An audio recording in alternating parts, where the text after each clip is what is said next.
बिस्मिल्लाहिर्रहमानिर्रहीम। अस्सलामुअलैकुम। Muzammil voice official में खुश आमदीद। कहानी शुरू करने से पहले आपसे गुजारिश है कि हमारे चैनल मुज़म्मिल वॉइस ऑफिशियल को ज़रूर सब्सक्राइब कर लीजिए, शुक्रिया। तो चलिए शुरू करते हैं आज की कहानी। मेरा नाम कशफ जवाद है। मैं आजकल अमेरिका के इलाके सैन फ्रांसिस्को में मुकीम हूँ। मैं एक अरसे से अमेरिका में सेट हूँ, जबकि मेरा भाई लंदन में अपना बिजनेस कर रहा है। हम इस मुकाम तक अपने वालिद साहिब की बदौलत पहुँचे।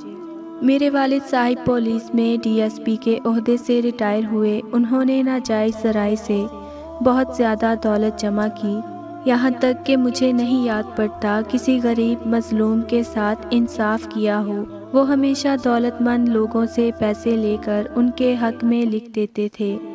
मैं यहाँ सिर्फ एक केस का वाक़या और अंजाम सुनाऊंगी। मेरे वालिद साहब की ड्यूटी मुजफ्फरगढ़ में थी। वहाँ एक अमेरिकन नेशनल फैमिली छुट्टियाँ गुजारने पाकिस्तान आई हुई थी। गो के वो लोग अमेरिका में बहुत अच्छी तरह सेट थे, मगर उन्होंने पाकिस्तान में भी डेयरी फार्म और पोल्ट्री फार्म वगैरह का बिजनेस बना रखा था और यहाँ से भी करोड़ों रुपए कमा रहे थे। वो अक्सर छुट्टियां गुजारने पाकिस्तान आते रहते थे। उनके बेटे का नाम अल्ताफ़ था। अल्ताफ़ इस बार अपने एक मिस्री कोलीग को भी पाकिस्तान घुमाने साथ लाया था।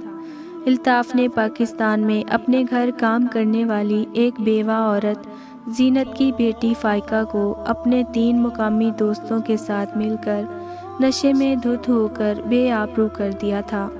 ना सिर्फ उसकी इज्जत पामाल की, बल्कि उसे मजबूर करके शराब भी पिलाते रहे। सारी रात जिनसी दरिंदगी का निशाना बनने वाली लड़की सुबह जब मुजरिमों को कैफरे किरदार तक पहुंचवाने के लिए पुलिस स्टेशन पहुंची, तो पुलिस वाले दूसरी पार्टी से पैसे लेकर पहले ही आंखें बंद कर चुके थे। लिहाजा उन्होंने टाल मटोल से काम लेना शुरू कर दिया। जब केस मेरे वालिद साहिब तक पहुंचा तो उन्होंने ना सिर्फ भारी रिश्वत वसूल की, बल्कि मेरे लिए अमेरिका से स्पॉन्सरशिप भी मांग ली और मुतालिबात पूरे हो जाने पर मेरे वालिद साहिब ने अल्ताफ़ को बेगुनाह करार देते हुए और उसके दोस्तों को मुजरिम ठहराते हुए उन्हें जेल भिजवा दिया। अल्ताफ़ ने बेगुनाह करार दिए जाने के बाद एक बार फिर जीनत और उसकी बेटी को तशद्दुद का निशाना बनाया और फिर अपनी फैमिली के हमरा अमेरिका चला गया। मुझे भी स्पॉन्सरशिप पर अमेरिका बुलवाने के बाद सैन फ्रांसिस्को के इलाके में जॉब दिलवा दी।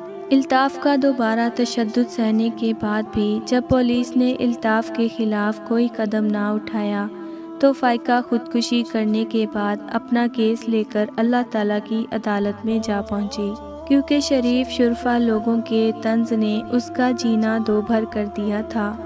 मजलूम होने के बावजूद भी ज़्यादातर लोग उसे ही बदकिरदार और गुनाहगार समझते थे, और जीनत जो अरसा दराज से बेवा हो चुकी थी, जिसकी ज़िंदगी का वाहिद मकसद बेटी की तालीम व तरबियत के बाद उसे किसी अच्छे मर्द के साथ रुखसत करना था, फ़ाइका की मौत के साथ ही उसका मकसद भी रुखसत हो गया। वो अपनी बेटी पर किए गए जुल्म व सितम सह गई, मगर इतना अच्छा, सस्ता और फौरी इंसाफ देखकर अपना दिमागी तवाज़न खो बैठी। वो हर वक्त अल्ताफ़, मेरे वालिद साहिब और पुलिस को बद्दुआएं देती रहती थी। उसको इस बात पर भरे बाज़ार में सरे आम चंद लोफर लड़कों के ज़रिए पिटवाया गया, मगर फिर भी वो बाज ना आई, तो दिमागी तवाज़न बिगड़ जाने के बावजूद उसको मनशियात बेचने के जुर्म में गिरफ्तार करके तशद्दुद किया गया।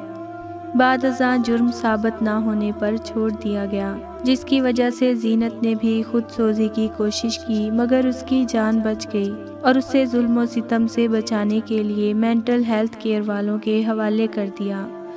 वहाँ भी उसको जंजीरों से बांध कर रखा गया, क्योंकि वो अपने आप को नुकसान पहुँचाने की कोशिश करती थी।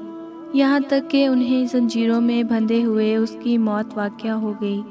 बेटी की इज्जत पामाल करने वाले मुजरिम को सज़ा दिलवाने के लिए निकलने वाली एक बेवा औरत की इस इबरतनाक मौत से तमाम कमज़ोर लोगों को पैगाम दे दिया गया کہ انصاف دولت مندوں، جاگیرداروں، وڈیروں کی داشتہ ہے، غریب اور کمزور کے لیے کوئی انصاف نہیں۔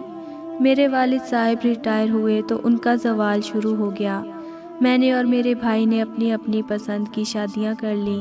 والد صاحب سے ہمارا رابطہ نہ ہونے کے برابر رہ گیا۔ میرے والد صاحب کے دل کے وال بند تھے، 3-4 بار آپریشن ہوا مگر پھر بھی دل نے نارمل انداز میں کام کرنا شروع نہ کیا۔ یہاں تک کبھی کبھی دھڑکن اتنی نیچے چلی جاتی کہ لگتا اب گئے کہ تب، مگر کچھ دیر اس اذیت سے گزرنے کے باوجود ان کی جان بچ جاتی۔ میرے والد صاحب بہت عرصے تک اس عارضے میں مبتلا رہے۔ لوگ بتاتے ہیں کہ 3 دن تک ان کی جان فقط سینے میں اٹکی رہی تھی۔ وہ اللہ سے رو رو کر موت مانگتے تھے مگر موت نہیں آتی تھی۔ پھر مولوی صاحب اور مفتی صاحب کو بلوایا گیا۔ انہوں نے بھی بہت دعائیں کی، بہت پڑھا، اذیت میں کچھ کمی تو ہوئی مگر جان پھر بھی نہیں نکلی۔ 1 ہفتہ اسی طرح گزارنے کے بعد میرے والد صاحب کی جان نکل گئی تھی۔ میرے والد صاحب کی موت بھی کرپٹ لوگوں کے لیے عبرت بن گئی۔